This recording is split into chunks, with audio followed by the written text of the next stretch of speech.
దేవుని పరిశుద్ధ గ్రంథంలో నుండి ఈ రాత్రి యూత్ మీటింగ్ కొరకై ఒక వాక్యాన్ని మనం చదువుకుందాము.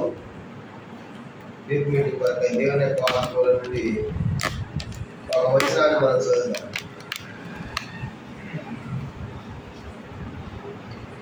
ద్వితీయోపదేశకాండము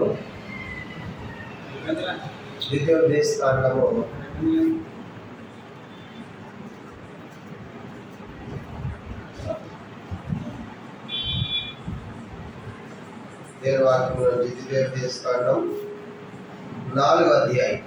ద్వితీయోపదేశకాండము 4వ అధ్యాయము అందరం కలిసి మనము 28వ వచనాన్ని చదువుకుంటాం. ద్వితీయోపదేశకాండము 3వ అధ్యాయం 3వ అధ్యాయము 28వ వచనము చదువుకుంటాం. ద్వితీయోపదేశకాండం 3వ అధ్యాయము 28వ వచనం. యెహోషువకు ఆజ్ఞ ఇచ్చి అతని ధైర్యపరిచి దృఢపరచును. అతడి ప్రజలను వెంట పెట్టుకొని నది దాటి నీ చూడబో దేశమును వారిని స్వాధీనపరచుకున్న చేయును. దేవుడి వాక్యాన్ని దీవించి మనందరితో కూడా మాట్లాడను కాక. ఇలా మనం గమనించామంటే దేవుడు మోషేకి సెలవిస్తున్న మాట ఏంటంటే, నువ్వు యెహోషువకు ఆజ్ఞ ఇచ్చి యెహోషువను ధైర్యపరచు. ఎందుకంటే ఇక నువ్వు చనిపోతావు కనుక ఈ ఇశ్రాయేలు ప్రజలను నడిపించడానికి యెహోషువ నాయకుడిగా ఉండాలి. కాబట్టి అతడు వెంట పెట్టుకుని నది దాటి ప్రజలను ఆ కనాను దేశాన్ని స్వాధీనపరుస్తాడు అని దేవుడు మోషేకు యెహోషువ గురించి చెప్తూ ఉన్నాడు. ఇప్పుడు దాకా నాయకుడిగా గమనించామంటే మోషే ఉన్నాడు, కానీ ఇప్పుడు యెహోషువ నాయకుడిగా చేయమంటున్నాడు.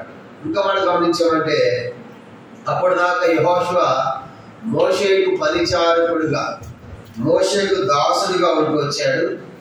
అలాంటి దాసుడిగా పరిచయమైనటువంటి వాడిని ఇప్పుడు దేవుడు నాయకుడిగా చేయమంటున్నాడు.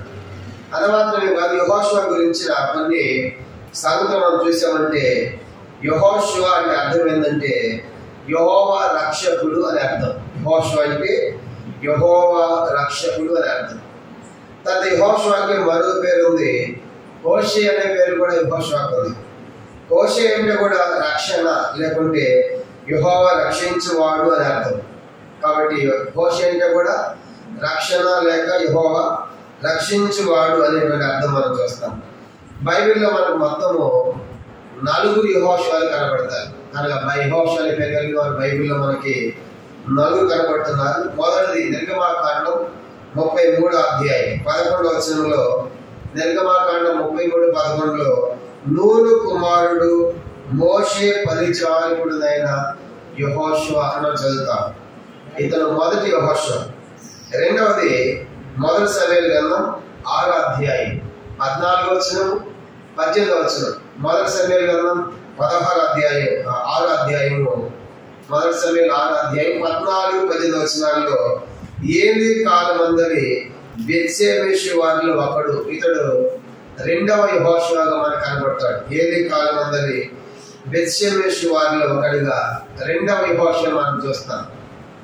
ఇక 3వ యెహోషువ 2వ రాజుల గ్రంథము 23వ అధ్యాయం 8వ వచనం. 2వ రాజులు 23వ అధ్యాయం 8లో రాజైన యోషియా కాలమున యెరూషలేము నివాసులైన అధికారులలో ఒకడని మనం చూస్తాం. రాజైన యోషియా కాలంలో యెరూషలేము నివాసుల్లో అధికారుల్లో ఒకడనే విషయం మనం గుర్తుపెట్టుకోవాలి. ఇతను 3వ యెహోషువ. 4వ యెహోషువ వచ్చి హగ్గై గ్రంథంలో, జకర్యా గ్రంథంలో కూడా మనకు యెహోషువ అనే పేరు కనబడుతుంది. హగ్గై గ్రంథం 1వ అధ్యాయం 1వ వచనము, 12వ వచనము, 14వ వచనము, 2వ అధ్యాయము 2-4 వచనాల్లోను, జకర్యా గ్రంథం 3వ అధ్యాయం 1వ వచనం 3, 6, 8, 9 తర్వాత మరి 11వ వచనాలు మనం చూసినప్పుడు ఇక్కడ మనకు మరొక యెహోషువ కనబడతాడు. ఇతను ఎవరంటే ప్రధాన యాజకుడైన యెహోషువ యొక్క మారు పేరు. కాబట్టి ఇతడు ప్రధాన యాజకుడైన యెహోషువ యొక్క మారు పేరు. కానీ ఇతడు బైబిల్లో మనకు 4 యెహోషువగా కనబడతాడు. కానీ మొత్తం మన బైబిల్లో యెహోషువ అని పేరు కలిగిన వారు 4 ఉన్నారు. ఒకటి నూను కుమారుడు, ఏలీ కాలం నుండి బెత్షెమెషు వారిలో ఒకడు, మూడో వ్యక్తి మరి రాజుని యోషియా కాలం అందరి యెరూషలేము నివాసుల అధికారులు ఒకడు. నాలుగవది ప్రధాన యాజకుడు యెహోషువ అని మనం చూస్తాం. అయితే ఈ రాత్రి మనము ఈ మీటింగ్ లో మరి నూను కుమారుడు మోషే పరిచారకుడైన యెహోషువ గురించిన కొన్ని సంగతులు మనం చూద్దాం. యెహోషువకి ఇచ్చిన వాగ్దానాలు ఎన్ని వాగ్దానాలు అంటే చూడండి, యెహోషువ గ్రంథం 1వ అధ్యాయం. దేవుడు యెహోషువకి ఇచ్చిన వాగ్దానాలు ఎన్నో అద్భుతమైన వాగ్దానాలు యెహోషువకి ఇచ్చాడు. యెహోషువ గ్రంథము 1వ అధ్యాయం. యెహోషువ గ్రంథము 1వ అధ్యాయము. దేవుడు యెహోషువకి ఇచ్చిన వాగ్దానం 6వ వచనం. యెహోషువ గ్రంథం 1వ అధ్యాయము 6వ వచనం. నిన్ను విడువను, నిన్ను ఎడబాయను, నిబ్బరము కలిగి ధైర్యముగా ఉండుము. వారికి ఇచ్చేదనని నేను వారి పితరులతో ప్రమాణం చేసిన ఈ దేశంలో నిత్యముగా ఈ ప్రజల స్వాధీనము చేసేదము అని గమనించామంటే యెహోషువ దేవుడు ఇస్తున్న వాగ్దానము నిన్ను విడువను, నిన్ను ఎడబాయను. కానీ ఈ వాగ్దానం యెహోషువకి ఇవ్వకముందు బైబిల్లో ఇంకా ఈ వాగ్దానం చాలా మందికి ఇచ్చిందని మనం చూస్తాం. ఉదాహరణగా బైబిల్లో మొత్తం ఈ వాగ్దానము 5 సందర్భాల్లో 5 వ్యక్తులు పొందినట్లుగా మనం చూస్తాం. 5 సందర్భాలు. మొదటి సందర్భము ఈ వాగ్దానం ఎవరు పొందారు? ఆది కాండము 28వ అధ్యాయం. ఆది కాండం 28వ అధ్యాయము 15వ వచనం. ఆది కాండము 28వ అధ్యాయము 15వ వచనం. ఇదిగో నేను తోడయుండి నీ వెళ్ళు ప్రతి స్థలమందు నిన్ను కాపాడుచు ఈ దేశం మరలా రప్పించాలని నేను నీతో చెప్పిన నెరవేర్చే వరకు నేను విడువనని చెప్పాలి. నిన్ను విడువను. కాబట్టి వాగ్దానం మొట్టమొదట దేవుడు యాకోబుకి ఇస్తున్నాడు. దేవుడు యాకోబుతో చెప్పే మాట ఏంటంటే నేను నీతో చెప్పేది నెరవేర్చే వరకు నీ వెళ్ళి ప్రతి స్థలం నేను కాపాడుచు, నేను నిన్ను విడువను. కాబట్టి మొట్టమొదటిగా ఈ వాగ్దానం దేవుని ద్వారా యాకోబు పొందినట్టుగా మనం చూస్తాం. ఇది మొదటి సందర్భం. దేవుడే యాకోబుకి ఇచ్చిన వాగ్దానంగా మనం చదువుతున్నాం.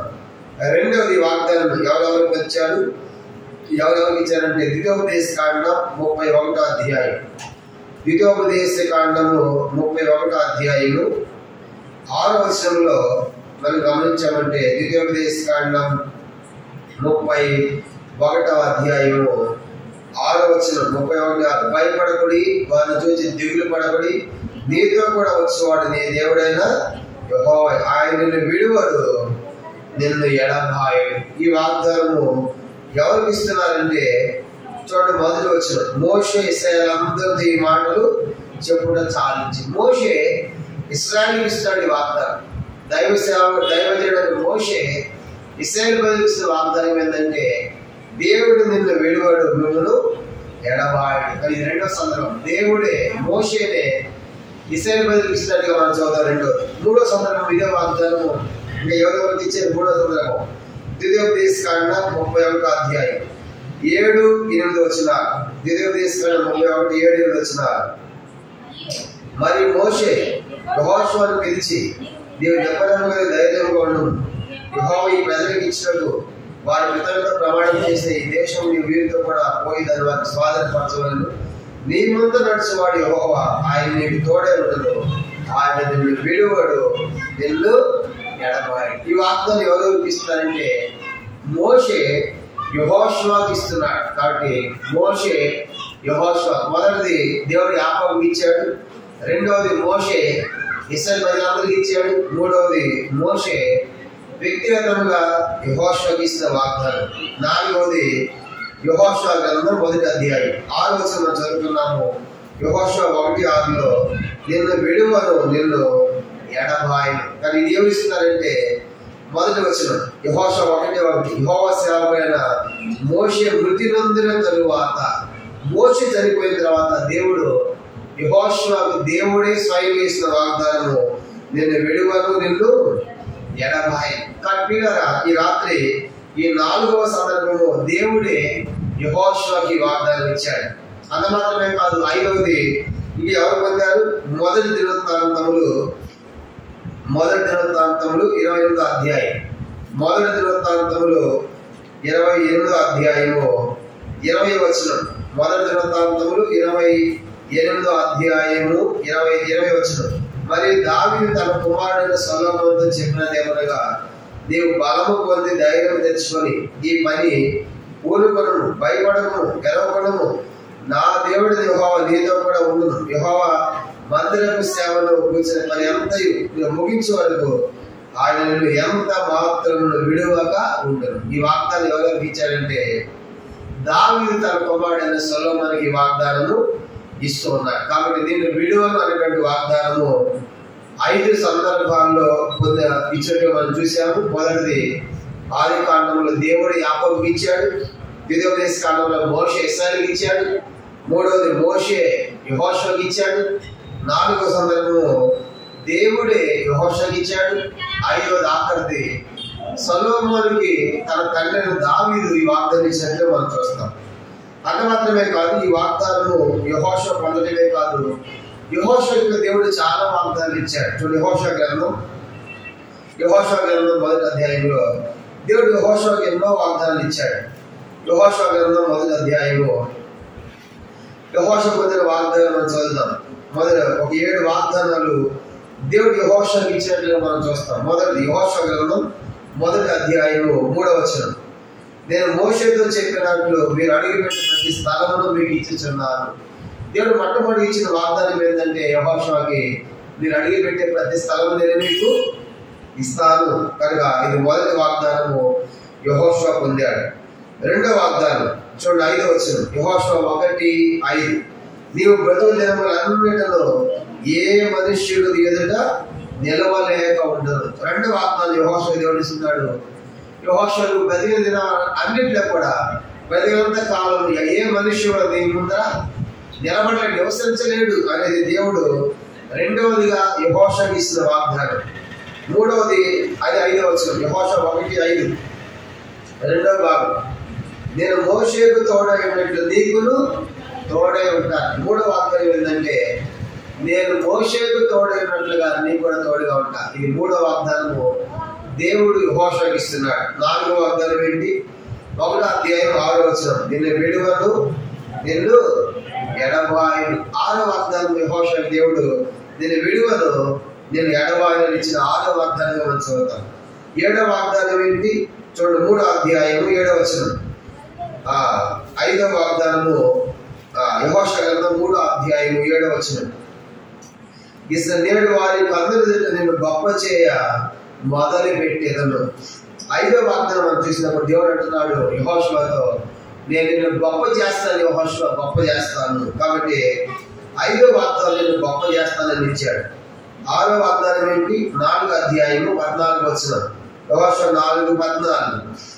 ఆ దినమున యెహోవా ఇశ్రాయేలు అందరి ఎదుటను యెహోషువ నువ్వు గొప్ప చేసిన కనుక వారు మోషేను గౌరవపరిచినట్లు అతని బ్రతుకు దినములన్నిటిని అతని గౌరవపరిచి. యెహోషువ అందరి చేత నీవు గౌరవం పొందుతావు, ఘనతను పొందుతావు. మోషే ఎట్లా గౌరవించారో నీవు కూడా అలాగూ గౌరవించబడతావు, గౌరవం పొందుతావు అనేది యెహోషువకి ఇచ్చినటువంటి 6వ వాగ్దానంగా మనం చదువుతాం. 7వ వాగ్దానం ఏంటి? యెహోషువ పొందిన 7వ వాగ్దానము యెహోషువ గ్రంథం 6వ అధ్యాయం 27వ వచనం. యెహోషువ 6:27. యెహోవా యెహోషువకు తోడయుండెను కనుక అతని కీర్తి దేశమనంతటను వ్యాపించెను. చివరికి యెహోషువ యొక్క కీర్తి దేశమంతా వ్యాపించింది. అంతగా యెహోషువ దేవుడు హెచ్చించాడు. కాబట్టి రాత్రి యెహోషువకి ఇచ్చిన 7 వాగ్దానాలు మనం చదివాం. మొట్టమొదటిది యెహోషువ 1:3 మీరు అడిగి పెట్టే స్థలాన్ని మీకు ఇస్తాను అన్నాడు. రెండోది యెహోషువ 1:5 నేను నీకు తోడై ఉంటాను అన్నాడు. మూడవది యెహోషువ 1:5 ఏ మనుషుడు ఎదుట నిలవలేడు అన్నాడు. 4వది యెహోషువ 1:6 నేను విడువను, ఎడబాయను అన్నాడు. 5వది యెహోషువ 3:7 ప్రకారం నిన్ను గొప్ప చేస్తాను అన్నాడు. 6వది యెహోషువ 4:14 ప్రకారం చదివాను, నేను గౌరవింపజేస్తాను, నేను అందరూ గౌరవించేది చేస్తాను అన్నాడు. ఆఖరిది నీ కీర్తి దేశమంతటా వ్యాపిస్తుంది అని దేవుడు యెహోషువకి ఇచ్చిన 7 వాగ్దానాలు మనం చదివాం. అంత మాత్రమే కాదు, యెహోషువ ఒక గొప్ప నాయకుడు అవుతున్నాడు. ఇప్పుడు మోషే తర్వాత ఇశ్రాయేలు ప్రజలు నడిపించడానికి నాయకుడిగా యెహోషువ తయారవుతున్నాడు. కారణం ఏంటి? ఒక 4 వాక్యాలు మీకు జ్ఞాపకం చేస్తాం. మొదటిది యెహోషువ గ్రంథం 1వ అధ్యాయం. యెహోషువ గ్రంథం 1వ అధ్యాయము 5వ వచనం. యెహోషువ 1:5. ఏ మనుష్యుడు కాబట్టి చూడండి ఎంత గొప్ప వాగ్దానం ఇది. దేవుడు చెబుతున్నాడు, యెహోషువ ఏ మనుష్యుడు కూడా నీ ఎదుట నిలవలేక ఉంటాడు అని ఈ వాగ్దానం దేవుడు ఇస్తున్నాడంటే నిజంగా ఈ వాగ్దానం ఇది దేవుని యొక్క ఆశీర్వాదం ఉంటేనే. దేవుడు చెప్తున్నాడు, యెహోషువ నీ ముందు ఎవడు నిలబడలేడు. అలాంటి వాగ్దానం యెహోషువకి ఇచ్చాడు. రెండవది ద్వితీయోపదేశకాండం 31 చూడండి 7వ వచనం. ద్వితీయోపదేశకాండం 31:7. మరియు మోషే యెహోషువను నీవు నిర్భయం కలిగి ధైర్యంగా ఉండుము. ధైర్యంగా ఉండుము. యెహోవా ఈ ప్రజల ఇచ్చినప్పుడు వారి పితరులతో ప్రమాణం చేసిన దేశమునకు నీవు కూడా పోయి వారిని వారి స్వాధీనపరచు.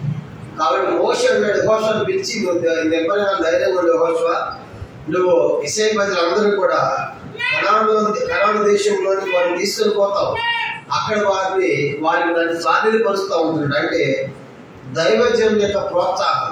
దైవజనుడైనటువంటి మోషే మరి యెహోషువను ఎంతగా ప్రోత్సహిస్తున్నాడంటే, నువ్వు తప్పనిసరిగా తీసుకొని పోతావు, నువ్వే నాయకుడు అవుతావు కానీ నా తర్వాత. కాబట్టి నువ్వే ఈ ప్రజలు తీసుకొని పోవాలి కనాను దేశంలో. కానీ దేవుడు క్షమించండి కనుక మోషే యెహోషువను ధైర్యపరుస్తున్నాడు.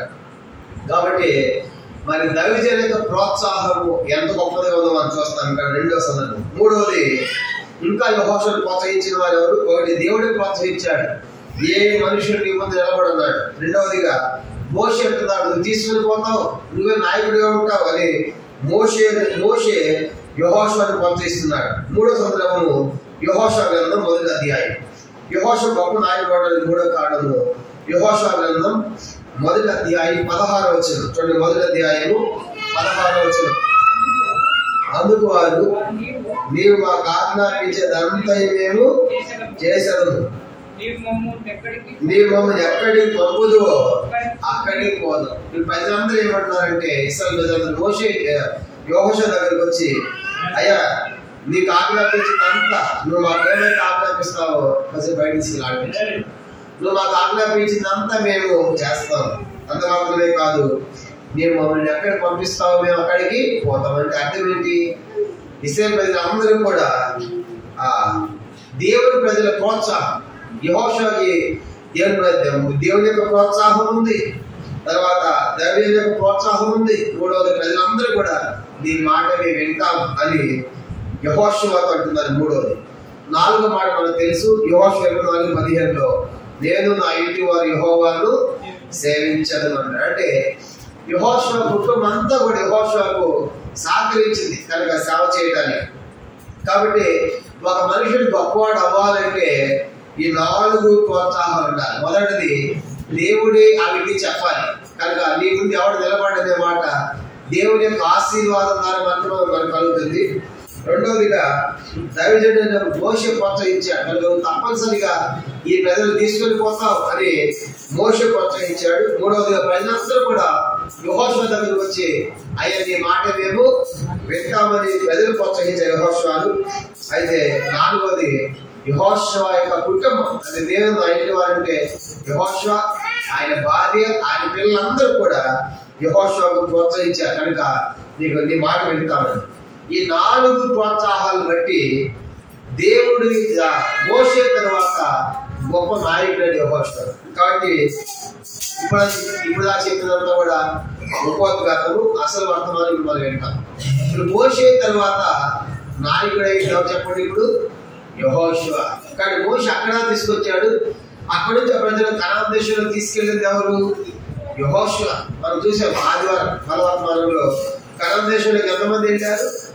2 మాత్రమే వెళ్ళారు. ఎవరు వాళ్ళు? యెహోషువ, కాలేబు. కాబట్టి యెహోషువ కాలేబు మాత్రమే ఎందుకు వెళ్ళారు అని మనం చూసామంటే, ఎందుకు వాళ్ళిద్దరే పోయారు, మిగతా వాళ్ళు వెళ్ళలేకపోయారంటే వాళ్ళు ఎట్లా జీవించారంటే ద్వితీయోపదేశకాండం 1వ అధ్యాయం చూడండి వాళ్ళిద్దరే పోవడానికి కారణాలు ఏంటంటే ద్వితీయోపదేశ కాండం 1వ అధ్యాయం 36వ వచనం. వాళ్ళు ఎట్లా దేవుని దృష్టి ఎట్లా జీవించారంటే ద్వితీయోపదేశ కాండం 1వ అధ్యాయము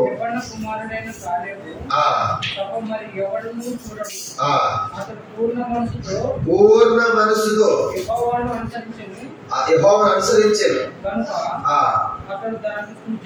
కాబట్టి ఇప్పుడు ఎందుకు ఆయన పోయాడంటే అతను ఎలాంటి మనసు అనుసరించాడు దేవుణ్ణి? పూర్ణ మనసుతో. సంఖ్యాకాండము 14వ అధ్యాయం 24వ వచనం. సంఖ్యాకాండం 14వ అధ్యాయం 24వ వచనంలో ఇంకా వాళ్ళు ఎలాంటి మనసు ఉన్నారంటే సంఖ్యాకాండం 14:24 మంచి మనస్సు కలిగి హేతు చేత అతను పోయిన దేశం ప్రవేశపెట్టుదురు కనుక ఏ మనసు అంటే ఇది మంచి మనస్సు. మొదటిది ఎలాంటి మనసు వాళ్ళది?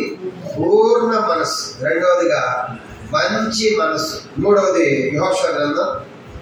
ఎందుకు వాళ్ళు కనాన్లోకి వెళ్ళారంటే నాయకులుగా? యెహోషువ గ్రంథం మనం గమనించామంటే 14వ అధ్యాయం యెహోషువ గ్రంథం 14వ అధ్యాయము 13వ వచనం. యెహోషువ గ్రంథం 14:13.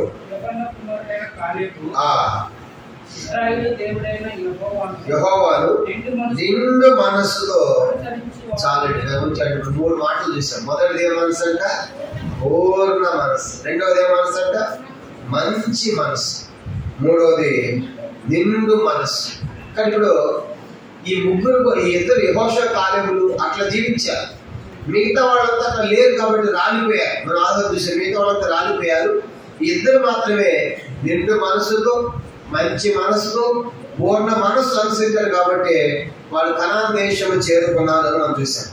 అయితే ఈ రాత్రి యెహోషువ మనం చూస్తున్నాం కాబట్టి యెహోషువ మోషే తర్వాత గొప్ప నాయకుడు అవడానికి యెహోషువ ఉన్న సంగతులు ఏంటో ఒక 7 సంగతులు మనం చూద్దాం. ఈ రాత్రి యెహోషువ అంత గొప్పవాడు అవటానికి వాస్తవానికి యెహోషువ దేవుడు నాయకుడు ఎందుకు ఎన్నుకున్నాడు? యెహోషువ మోషే తర్వాత ఆ ప్రజలందరూ నడిపించిన వాడు యెహోషువ మనకు కనబడతాడు. అంత గొప్ప స్థానము వాగ్దానాలు ఇచ్చి యెహోషువ ఇవ్వడానికి యెహోషువ సంగతులు ఏంటో మనం కొన్ని చూద్దాం. మొదటిది చూడండి, యెహోషువలో ఉన్న మొదటి లక్షణం నిర్గమాకాండం 33వ అధ్యాయం. నిర్గమాకాండం 33వ అధ్యాయము 11వ వచనం. నిర్గమాకాండం 33వ అధ్యాయము 33వ అధ్యాయము 11వ వచనం. మనుష్యుడు తన స్నేహితులతో మాట్లాడినట్లు యెహోవా మోషేతో ముఖాముఖిగా మాట్లాడుచుండెను. ఆ తరువాత అతడు బాల్యంలోనికి తిరిగి వచ్చుండెను. అతని పరిచారకుడు నూను కుమారుడు యెహోషువ యవనస్తుడు. అందరు చెప్పండి మాట. అతని పరిచారకుడు నూను కుమారుడైన యెహోషువ. కాబట్టి ఎవరు పరిచారకుడు అంటే ఈయన మోషే పరిచారకుడు. చెప్పండి ఏమని రాయబడింది? అనుకోని బయట ఆడించలేదు, బయట ఆడిపించింది. గమనించామంటే ఏమన్నా మనం గమనిస్తామంటే మోషే కింద పరిచయం చేసిన వాడు. కాబట్టి యెహోషువ ఎందుకు గొప్ప నాయకుడు అయ్యాడంటే సంఖ్యాకాండం 11వ అధ్యాయం 28వ వచనం. సంఖ్యాకాండం 11:28.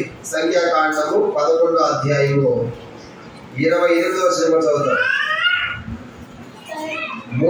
సంఖ్యాకాండం 11వ అధ్యాయము 28వ వచనం. మోషే ఏర్పరచుకున్న వారిలో నూను కుమారుడు మోషే పరిచారకుడైన యెహోషువ. ఏమని రాయబడింది యెహోషువ గురించి? మోషేకు పరిచర్య చేసేవాడు. న్యాయాధిపతులు 2వ అధ్యాయం. న్యాయాధిపతులు 2వ అధ్యాయంలో కూడా మనం చూసామంటే న్యాయాధిపతులు 2వ అధ్యాయము 8వ వచనం. న్యాయాధిపతులు 2వ అధ్యాయము న్యాయాధిపతుల గ్రంథం 2వ అధ్యాయము 8వ వచనం. నూను కుమారుడు యెహోవాకు దాసుడైన యెహోషువ 110 సంవత్సరముల వయసు. కాబట్టి ఈ వీటన్నింటిలో మనం చూసామంటే ఎక్కువ సార్లు ఏమైనా రాయబడిందంటే ఎక్కువసార్లు ఏమని రాయబడింది? మోషే పరిచారకులు. మోషే పరిచారకుడు అనే మాట పదే పదే మనం చూస్తాం. కారణం ఏంటంటే మోషే కింద పరిచర్య చేసిన వాడు. అందరూ చెప్పండి, యెహోషువ చేసిన పని ఏంటంటే మోషే కింద పరిచర్య చేశాడు. మోషేకి పరిచారకుడుగా జీవించాడు. అందుకే పరిచర్య చేయవాడు ఏమవుతాడు? గొప్పవాడు అవుతాడు. యేసు చెప్పాడు మార్కు సువార్త 9వ అధ్యాయం. ఎప్పుడైతే దేవుని మందిరంలో దేవుని సేవకులకు దేవుని పరిచర్యలో మనం పాల్గొంటామో, పరిచర్య చేస్తామో, పరిచర్య చేసే వాళ్ళు గొప్పవాళ్ళు అవుతారు. మార్కు సువార్త 9వ అధ్యాయం. మార్కు సువార్త 9వ అధ్యాయము చూడండి. యేసు ప్రభువు చెప్పిన మాట 35వ వచనం. మార్కు సువార్త 9వ అధ్యాయము 35. వారు ఊరకుండరి. అప్పుడు ఆయన కూర్చుని 12 మందిని పిలిచి, ఎవడైనా మొదటి వాడే ఉండకూడదు, వాడందరిలో కడపటి వాడు, అందరికీ పరిచారకుడు. మొదటి వాడిగా ఉండాలంటే, గొప్పవాడిగా ఉండాలంటే ఏమవ్వాలంటే వాడు అందరికీ పరిచారకుడు. కాబట్టి పరిచర్య చేయవాడు గొప్పవాడు అవుతాడు. కానీ ఇప్పుడు మోషే తర్వాత యెహోషువ ఎందుకు గొప్ప నాయకుడు అవుతున్నాడంటే, చెప్పండి, మోషే కింద యెహోషువ చేశాడంట పరిచారకుడిగా ఉన్నాడు. ఆ మాట బైబిల్లో మోషే పరిచారకుడు అని చెప్పేసి చాలా సార్లు రాయబడి వచ్చింది. కానీ వీళ్ళ రాత్రి యెహోషువ వల్ల ఎవరి కాలంలో గొప్పవాళ్ళని కావాలంటే, దేవుని యొక్క వాగ్దానాలు పొందాలంటే, అనుభవించాలంటే పరిచర్య అనేది చాలా ప్రాముఖ్యమైనది. అందుకే మోషే కింద యెహోషువ పరిచర్య చేసి ఇశ్రాయేలు ప్రజలు కనాన్లో నడిపించిన ఘనత ఎవరికి వచ్చింది? అది మోషేకి కాదు. ఎవరికి వచ్చిందంట? యెహోషువకి ఇచ్చాడు. అలా చెప్పాడు కదా, నేను నిన్ను గణపరుస్తాను, గౌరవింపజేస్తాను, నీకు దేశం అంతటా వెళ్తుందని చెప్పాడు. ఆ రీతిగా యెహోషువ మోషే కింద పరిచయం చేసినందుకు గాను గొప్ప నాయకుడు అయ్యాడు. అలాగే బైబిల్ మనం చూసాం అనుకోండి, ఏలియా కింద ఎవరున్నా చెప్పండి, ఏలియా చేతుల మీద నీళ్ళు పోసింది ఎవరంట? ఎలీషా. ఏలియా చేతుల మీద ఎలీషా నీళ్ళు పోసాడు. ఏమైంది? ఏలియా 8 అద్భుతాలు చేస్తే ఎలీషా 16 అద్భుతాలు చేశాడు. కాబట్టి రాత్రి ఎవరు దాసుడిగా ఉంటాడో, ఎవరు పరిచయం చేస్తాడో వాళ్ళు అధికమైనటువంటి కార్యాలు జరిగించే వాళ్ళు మనం చూస్తాం, గొప్పవాళ్ళు అవుతారు. కాబట్టి పరిచర్య విషయంలో చాలా ప్రాముఖ్యమైనది. దేవుని మందిరంలో దేవుని సేవకుల దగ్గర చేసే పరిచర్య ఎంత ఆశీర్వాదం. మేము ట్రైనింగ్లో ఉన్నప్పుడు తిమోతి దగ్గర మేము 5 సంవత్సరాలు ఉన్నాం. పెద్ద తిమోతి దగ్గర హెబ్రోన్లో ఉన్నాం. అంకుల్ దగ్గర 5 సంవత్సరాలు ఉన్నప్పుడు మా డ్యూటీ ఏంటంటే అంకుల్ బట్టలు ఉతికేవాడు. కనుక అంకుల్ బట్టలు ఉతికేవాడు, అంకుల్ పండ్లు పెట్టుకున్నాడు. అంకుల్ పండ్లు కూడా నేనే క్లీన్ చేసి మందిరాల్లో పెట్టేవాడు. మందిరం అంతా కూర్చేవాడు. అంత మాత్రమే లేదు, మందిరం కన్స్ట్రక్షన్ జరుగుతూ ఉంటే సిమెంట్ మోసాం, కంకర మోసాం, ఇసుక మోసాం. అట్లా పెద్ద మందిరం నల్గొండ. ఆ మందిరం కట్టినప్పుడు మందిరం యొక్క అన్ని పనుల్లో పాల్గొన్నాం. ఒకరోజు బైబిల్ చదవడానికి కూడా టైం లేదు, ఆంటీ లేదు. అంకుల్ అక్కడే ఉన్నాడు. అంకుల్ అక్కడే ఉండి రాత్రి 11 అవుతుంది టైం. అంకుల్ చదువుకుంటా ఉన్నాడు. నేను సీరియస్గా పోయాను అంకుల్ రూమ్లో. కనుక కోపంగా పోయాను. ఎలాగని వెళ్ళి, అంకుల్ మేము సేవకు వచ్చామో పనికి వచ్చామో చెప్పండి అన్న. అనగా ఆయనకు అర్థమైపోయింది, ఏదైనా సీరియస్గా బాధగా ఉన్నాడని చెప్పేసి కూర్చొని రాని చెప్పి భుజం చేసి కూర్చోబెట్టి చెప్పంటే అంకుల్ సేవకు వచ్చామో పనికి వచ్చామా అని అన్నారు. ఎందుకంటే ఆ మందిరం అంతా కన్స్ట్రక్షన్ వరకు చూస్తున్నాము. ఆ మందిరం కింద 3 ఎకరాల సమాధితో ఆ స్థలం ఉంది. ఆ దాని చుట్టూ కాపాడు వాళ్ళు పెడుతున్నారు, మరొక బ్రాంచి కొడుతున్నాం. ఇవన్నీ నేను చూసేవాడిని. ఇంకా మిగతా వాళ్ళు కూడా ఉన్నారు. ఆ లెక్కలను నేను రాసేవాడిని. వారానికి ₹1,00,000 ఖర్చు పెట్టేవాడిని. ఆ ట్రాక్టర్ వస్తే ట్రాక్టర్ నెంబర్ వేసుకోవాలి, ట్రాక్టర్ నెంబరు, డ్రైవర్ నెంబరు, సంతకం అన్ని కనుక సిగ్నేచర్ తీసుకుని అవన్నీ చేస్తూ వచ్చాను. ఇక పొద్దున్న వేస్తే వ్యవస్థలను పిలిపించి పని చేయించడము, ఇట్లా మందిరం పని చేస్తున్నప్పుడు నాకు బాధ అనిపించినప్పుడు వెళ్ళి, నేను సేవకు వచ్చేలా పనికి వచ్చాను చెప్పండి అన్న. అనగా అంకులు వెంటనే చాలా బాధలో ఉన్నాడని, చూడ మందిరం కట్టింది సొలొమోనా దావీదా అన్నాడు. చాలా మందిరం కట్టింది ఎవరు? సొలొమోనా దావీదా? సొలొమోను. కట్టాలనుకుంది ఎవరు? దావీదు. పెద్దవాడు కట్టాడా చిన్నవాడు కట్టాడా? చెప్పండి. చిన్నవాడు. పెద్దవాడు దావీదు కట్టాలనుకున్నాడు, అన్ని సమకూర్చాడు. కానీ దేవుడు ఏమన్నాడు? నీ జీవితం అర్థం వలికించాడు, నువ్వు కట్టాలి, నీ కుమారుడు కట్టాలన్నాడు. చూడు ఇక్కడ ఎంతమంది పెద్దలు ఉన్నారు, పెద్ద మందిరం, మరి 400 మంది ఉంటారు. కాబట్టి 60, 90 పొడవు అనమాట అంత మందిరం. ఇంతమంది పెద్దవాళ్ళు ఉంటే వాళ్ళందరూ డ్యూటీలకు వెళ్ళిపోతున్నారు. వాళ్ళ దగ్గర ఆది దేవుడు నీకు ఇచ్చాడు, ఆ చిన్న వయసులో నువ్వు కొడుతున్నా మందిరం అని అనగానే నా బాధ అంతా ఎగిరిపోయింది.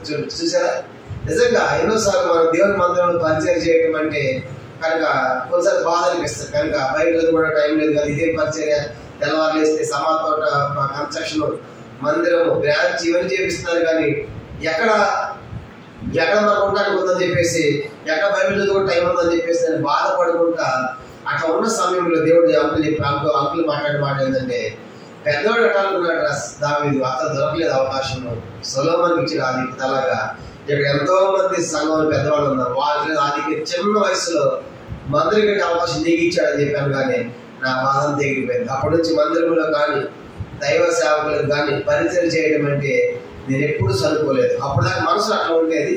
ఆ సంగతి తర్వాత దేవుని మందిరంలో పని కనుక పరిచర్య కానీ దైవ సేవకులకు కానీ కనుక పరిచర్య చేసే విషయంలో ఎప్పుడు ఎంతగా చేయలేదు.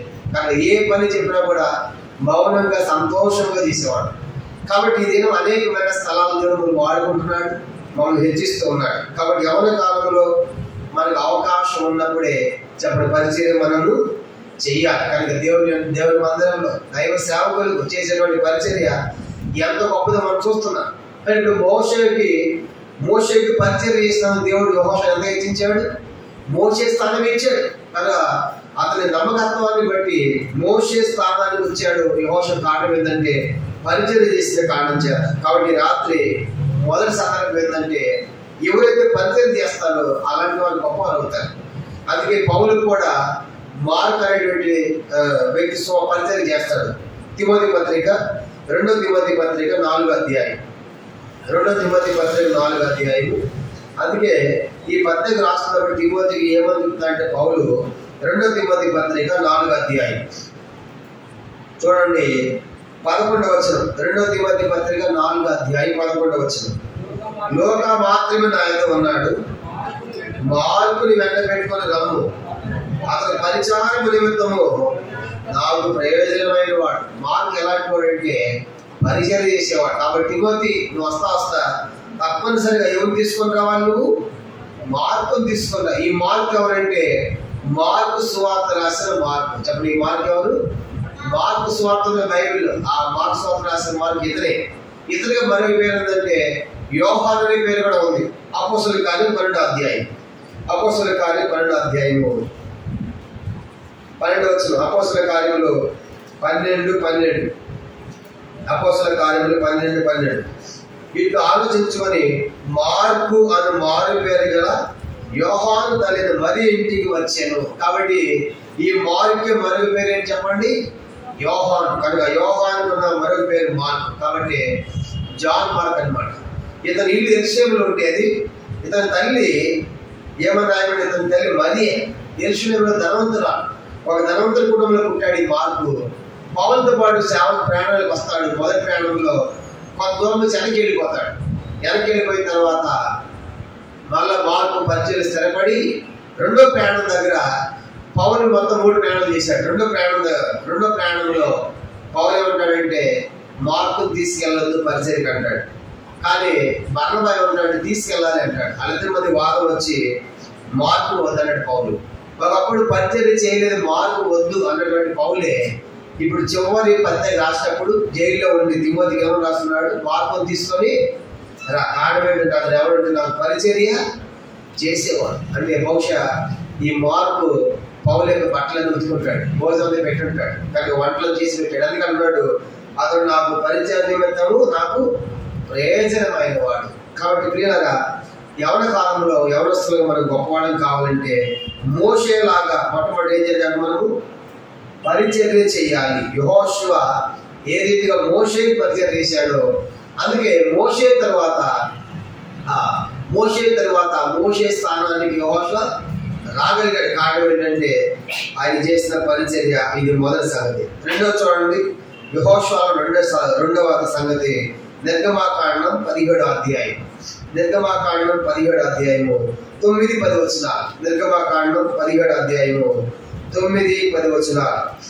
మోషే యెహోషువతో మనుషులు ఏర్పరిచి వారిని తీసుకొని పోయి బయలువెళ్ళి అమాలేకీయులతో యుద్ధము చేయను, రేపు నేను దేవుని కన్నా చేత పట్టుకుని ఆ కొండ శిఖరమున నిలిచెదను నేను. యెహోషువ మోషే తనతో చెప్పినట్లు చేసి అమాలేకీయులతో యుద్ధమాడు. మోషే అహరోను హూరు వారు ఆ కొండ శిఖరం ఎక్కి. ఈ సందర్భం ఏంటంటే ఈ సందర్భంలో అమాలేకీయులతో యుద్ధం వచ్చింది. మోషే కొండ మీద కూర్చున్నాడు. యెహోషువను పిలిచి ఎవరు వచ్చి యెహోషువ నువ్వు పోయి ఏం చేయి, మనుషులందరూ తీసుకొని పోయి యుద్ధం చేయి, ప్రజలందరితో ఇశ్రాయేలు ప్రజలందరూ తీసుకుని యుద్ధం చేయి. నేనేం చేస్తాను, కొండ మీద కూర్చుంటా అంటే యెహోషువ అనాలి బలివాళ్ళు అవ్వండి మోషే సార్ మీరు పండే కూర్చుంటే యుద్ధం మేము చేయడం మాకు కష్టం కదా అని పనిలేదు. కాబట్టి మోషే ఏమో మరి కొండ మీద కూర్చుని ప్రార్థన చేస్తా ఉన్నాడు. మోషే సహకారులుగా అహరోను హూరు సంఘ పెద్ద లాంటి వారు సంఘంలో వాళ్ళు కూడా యెహోషువ వాళ్ళు కూడా మోషేని కలిసి ప్రార్థనలో ఉన్నారు. ఎవరు వస్తే యెహోషువ యుద్ధం చేస్తా ఉన్నారు ప్రజలు తీసుకొని పోయి. అంటే మనకి ఏం అర్థం అవుతుందంటే యెహోషువలో విధేయత, ఒబీడియన్స్. మోషే చెప్పగానే పోయి ఏం చేస్తున్నాడు, ఆయన యుద్ధం చేస్తా ఉన్నాడు. కనుక పరిచయం చేయటువంటి మొదటి తగ్గించుకున్న వాడు యెహోషువ. రెండో సంగతి ఏంటంటే యుద్ధం చేయమన్నప్పుడు మోషే మాటకి వెంటనే లోబడి వెళ్ళి ఆ యుద్ధం చేస్తున్నాడంటే కష్టపడే స్వభావం మనది. చూడండి, కష్టపడే స్వభావం ఎవరిలో మనకు కనబడుతుంది, యెహోషువ. యుద్ధం చేయమన్నప్పుడు వెళ్ళి యుద్ధం చేస్తున్నాడు, మోషే మాట విన్నాడు, కష్టపడి యుద్ధం చేస్తా ఉన్నాడు. అందుకే గొప్ప నాయకుడు అయ్యాడు. అందుకే ప్రసంగ గ్రంథంలో ఒక మాట ఉంది కదా, నీ చేతికి వచ్చిన ఏ పని అయినాడు నీ శక్తికి లోపం లేకుండా చేయాలన్నాడు. కాబట్టి యెహోషువ నాయకుడు రెండో కారణం ఏంటంటే అతడు విధేయత కలిగిన వాడు, కష్టపడే స్వభావం కలిగిన వాడు యెహోషువ. ఇది రెండో సంగతి. మూడోది చూడండి, మొదటిది పరిసరాలకు తగ్గించుకుని పరిచయం చేశాడు మోషే దగ్గర. రెండవది మనం చూసాము కష్టపడే తత్వము, విధేయత యెహోషువ. మూడవది యెహోషువ గ్రంథం 8వ అధ్యాయం. యెహోషువ గ్రంథం 8వ అధ్యాయము 34-35 వచనాలు. యెహోషువ గ్రంథము 8వ అధ్యాయము 34-35. ఆ ధర్మశాస్త్రములో రాయబడిన వాటి అన్నింటిని బట్టి ఆ ధర్మశాస్త్ర వాక్యములు అన్నింటినీ అనగా దాని దీవెన వచనములు దాని శాపవచనములు చదివి వినిపించారు. స్త్రీలు పిల్లలను వారి మధ్య పరదేశంలో నిలుచుండగా యెహోషువ సర్వ సమాజం ఎదుట మోషే ఆజ్ఞాపించిన వాటన్నింటిలో చదువుకు విడిచిన మాట ఒక్కటి, మోషే ధర్మశాస్త్రాన్ని చదివినవాడు, వాక్యాన్ని చదివినవాడు. కనుక యెహోషువ నాయకుడు మూడో కారణం ఏంటి, ధర్మశాస్త్రం. కనుక వాక్యాన్ని చదివాడు. కాబట్టి ఎవరి కాలంలో దేవుని యొక్క వాక్యం మనం బాగా చదవాలి. ఎందుకంటే దేవుడు ఎంతగా మనం చదువుతామో అంతగా మనం వాడుకుంటాడు. కాబట్టి యెహోషువ మూడో తత్వం ఏంటంటే స్వభావము లేదా ధర్మశాస్త్రాన్ని చదివినవాడు. అందుకే 119వ కీర్తన 11లో రాయబడింది కదా, యవనస్తులు దేని తమ నడతను శుద్ధిపరచుకుని నీ వాక్యమును జాగ్రత్తగా చూచుకొని చేతనే కదా. యవన కాలంలో ఎంతగా మనం దేవుని యొక్క వాక్యం చదువుతామో అంతగా మన నడతను శుద్ధిపరచుకుంటాం. 119వ కీర్తన చూడండి, 9వ వచనము 11వ వచనం. కీర్తన 119వ కీర్తన 9వ వచనం. యవనస్తులకు దేని తమ నడత శుద్ధిపరచుకున్నారు నీ వాక్యం బట్టి దాన్ని జాగ్రత్తగా చూచుకొని చేతనే కదా. 11వ వచనం కూడా, నీ ఎదుట పాపం చేయకున్నట్లు నా హృదయంలో నీ వాక్యము. కాబట్టి యవన కాలంలో మూడవది గొప్పవాడు కావాలంటే యెహోషువ లాగా మనం ఏం చదవాలి, బైబిల్ చదవాలి, ధర్మశాస్త్రం చదవాలి. కానీ మొదటిది యెహోషువ పరిచారకుడు తగ్గించుకుని మోషేకి పరిచయం చేశాడు. రెండవదిగా విధేయత చూపించి మోషే కింద కష్టపడి పనిచేసి వచ్చాడు. మూడవదిగా ధర్మశాస్త్రాన్ని చదివాడు. నాలుగోది చూడండి, నాలుగోది నిర్గమాకాండం 33 11వ వచనం. నిర్గమాకాండం 33 11వ వచనం. నిర్గమాకాండము 33వ అధ్యాయము చివరి మాట మనం చదువుతాము. యెహోషువని యవనస్తుడు గుడారంలో వెలుపలికి రాలి. మోషే పరిచయం చేస్తా గుడారంలో ఉన్నాడు. అంటే ఆ గుడారం అంటే దేవుని మందిరానికి గుర్తుగా ఉంది. కాబట్టి యెహోషువ దేవుని మందిరం గుడారంలో ఉన్నటువంటి వాడు, మందిరాన్ని ప్రేమించిన వాడు. కాబట్టి నిజంగా మరి నాలుగో లక్ష్యం ఏంటంటే యవన కాలంలో దేవుని మందిరాన్ని మనము ప్రేమించాలి. ఎందుకంటే 23వ కీర్తన 6వ వచనం, చిరకాలం నేను యెహోవా మందిరములో నివాసము చేసేదను అంటాడు. 27:4 కీర్తన, నా జీవిత కాలం అంతా నేను యెహోవా మందిరములో నివసింపగోరుచున్నాను.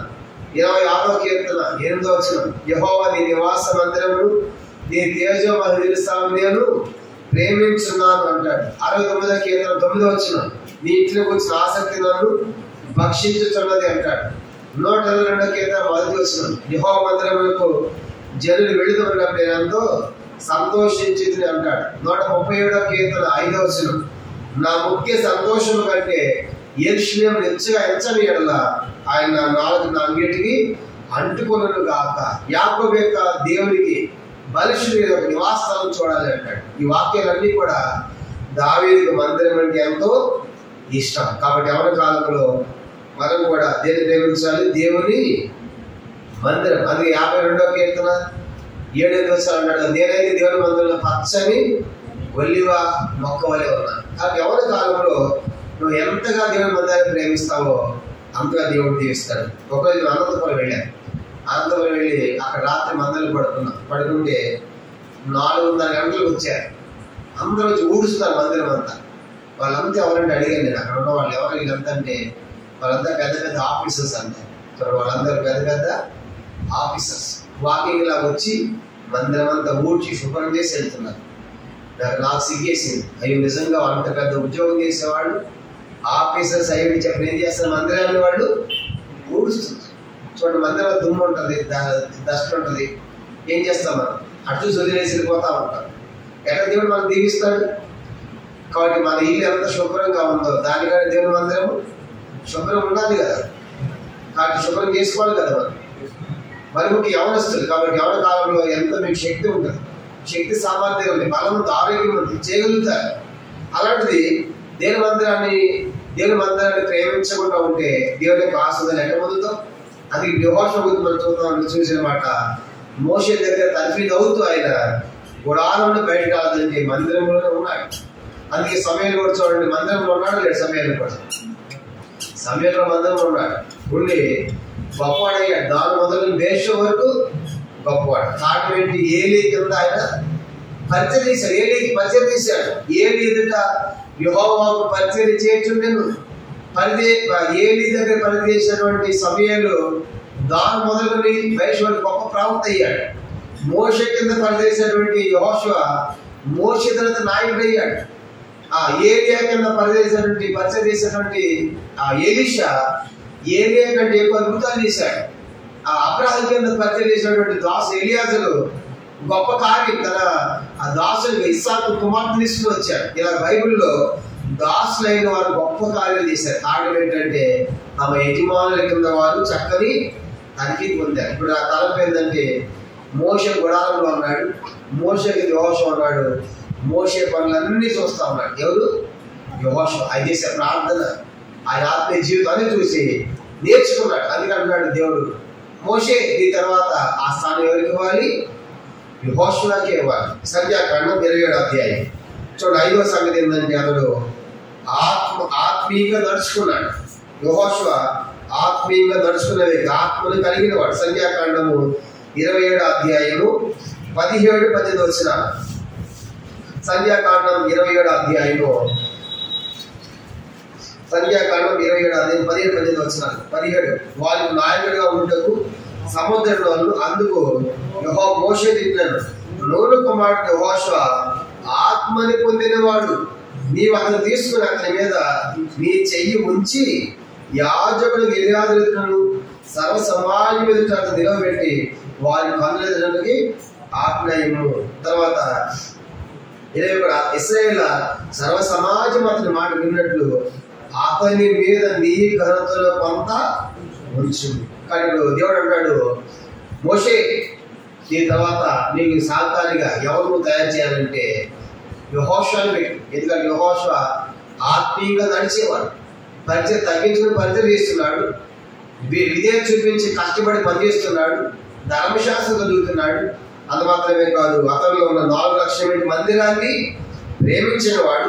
5వ సంఘం చూసినప్పుడు అది ఇప్పుడు ఆత్మానుసారుడు యెహోషువ. కానీ ఇప్పుడు అతను ఆత్మ ఉంది, అతను ఆత్మీయంగా నడిచేవాడు. కాబట్టి నువ్వు అతను ఏం చేయాలంటే ఈసారి పిలిచి వాళ్ళ ముందు అతను నిలబెట్టి నీ ఘనత కొంత అతనికి ఇవన్నీ. అర్థం ఏంటి?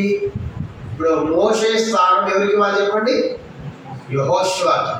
ఇది సాధ్యమవుతుందా? అప్పుడు దాకా పరిచయానికి దాసుడు కదా.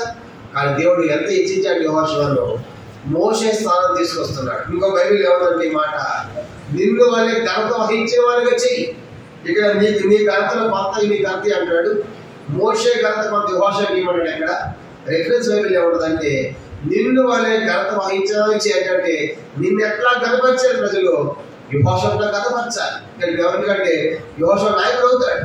కాబట్టి అర్థం ఏంటంటే యెహోషువ ఇలాగా ఈ లక్ష్యాలు ఆత్మీయంగా నడిచిన వాడు కాబట్టి చెప్పండి, యెహోషువ ఏం చేసే దేవుడు గొప్ప నాయకుడు. ఇప్పుడు ఏం చూసాము, మొదటిది ఏంటి, తగ్గించుకొని పరిచయం చేశాడు. రెండవదిగా విధేయత చూపించి కష్టపడి యుద్ధం చేశాడు, లోపడ్డాడు. మూడవదిగా ధర్మశాస్త్రాన్ని ప్రేమించాడు. నాలుగవదిగా మందిరాన్ని ప్రేమించాడు. ఐదవదిగా ఆత్మను పొంది ఆత్మానుసారంగా జీవించాడు. ఆరో చూడండి, ఆరో సంఘం మనం చూసామంటే యెహోషువ గ్రంథం 10వ అధ్యాయం. యెహోషువ గ్రంథం 10వ అధ్యాయము 12వ వచనం. యెహోషువ 10:12 ఇతరులో ఉన్నటువంటి ఆరో సంగతి. యెహోషువ గ్రంథం 10వ అధ్యాయము 12వ వచనం. యెహోవా ఇశ్రాయేలు ఎదుట అమ్మోరీని అప్పగించిన దినమున ఇశ్రాయేలు విడిచుండగా యెహోవాకు ప్రార్థన చేసింది. సూర్యుడు గిబియోనులో నిలువుము, చంద్రుడు అయ్యాలోనులో నిలువుము, జనులు తమ శత్రుల మీద పగ తీర్చుకునే వరకు సూర్యుడు నిలిచిన చంద్రుడు ఆగి. యెహోషువ చేసిన ప్రార్థన బట్టి ఏం ఆగిపోయింది అంట, సూర్యుడు. అంటే ప్రార్థన, యెహోషువ ప్రార్థన వీరుడు. చెప్తారు యెహోషువ 6వ లక్ష్యం ఏంటి, ప్రార్థన. ఎవరి కాలం ఎంత ప్రార్థన అంటే యెహోషువ ప్రార్థన చేస్తే సూర్య చంద్రులు ఆగిపోయారు. ఏలియా ప్రార్థన చేస్తే వర్షం ఆగిపోయింది. ఏలియా ప్రార్థన చేస్తే ఆకాశం అగ్ని దిగింది. ఇలాంటి అద్భుతాలు మన పితరులు చేశారు. కారణం ఏంటంటే వాళ్ళ ప్రార్థన శక్తి. కాబట్టి ఆరో సంగతి ఏంటంటే ఎవరి కాలంలో మనం దేంట్లో గడపాలి, ఎక్కువ ప్రార్థన. కానీ ఈ దినాల్లో ప్రార్థనలు గడపకుండా మన చేతులు ఏమున్నాయి చెప్పండి, మన చేతులు ఏమున్నాయి, సెల్ ఫోన్. కాబట్టి ప్రార్థన గడిపేదానికంటే మనం ఎక్కువ ఫోన్లకే లొంగిపోతారు. కాబట్టి ఈ రాత్రి ఆలోచన చేయాలి. గొప్ప కార్యాలు మనం చేయాలంటే, గొప్పవాడు మనకు కావాలంటే, మన కీర్తి దేశం అంతటి వెళ్ళాలంటే, దేవుడిని గొప్ప చేయాలంటే యెహోషువలాగా 6వదిగా ప్రార్థనా శక్తి మనం కలిగి ఉండాలి. ప్రార్థనా శక్తి ఇది 6వది. కాబట్టి ఎవరి కాలంలోనే ప్రార్థనలో మనం ఎదగాలి. 7వది ఆఖరి చూసి మనం ముగిద్దాం. 7వది చూడండి, యెహోషువ గ్రంథం 10వ అధ్యాయం. యెహోషువ గ్రంథం 10వ అధ్యాయము నేనే చదువుతాను చూడండి కొన్ని వచనాలు. వీటన్నిటిలో హతము చేసిన మాట పదే ఉంటుంది యెహోషువ గురించి. యెహోషువ గ్రంథం 10వ అధ్యాయం 33వ వచనం. యెహోషువ 10:33 అతని జనులను హతము చేసెను. 35వ వచనం అతడు దాన్ని పట్టుకొని కత్తివాతను హతము చేసి.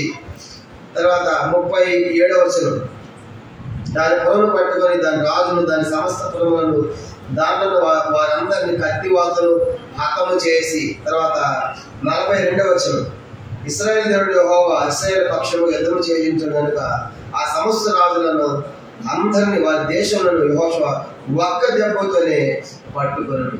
అని యెహోషువ ఎవరి వేదిక యుద్ధములు అన్నింటి విజయాలు హతము చేసి హతం చేయడం అంటే ఏం కనబడుతుంది మనకు దీంట్లో?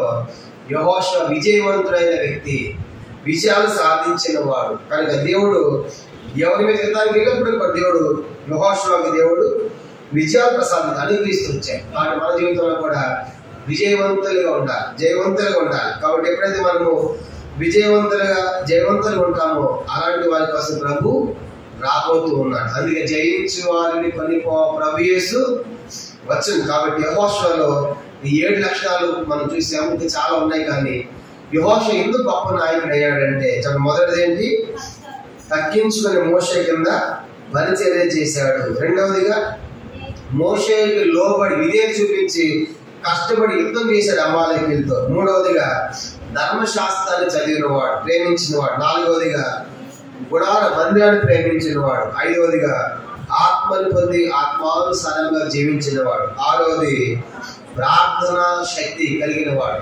7వది ఆఖరిది విజయవంతమైన జీవితము కలిగినవాడు. అంత మాత్రమే కాదు, యెహోషువలో ఎలాంటి నిరుత్సాహము లేదు. ఒక మాట చదివి మనం ముగిద్దాం. సంఖ్యాకాండం 14వ అధ్యాయం. వాళ్ళంతా వచ్చి ఆ దేశం మనం పోలేమని ఏడుస్తూ ఉంటారు. ఏడుస్తూ ఉంటే యెహోషువ ఏమన్నాడు చూడండి.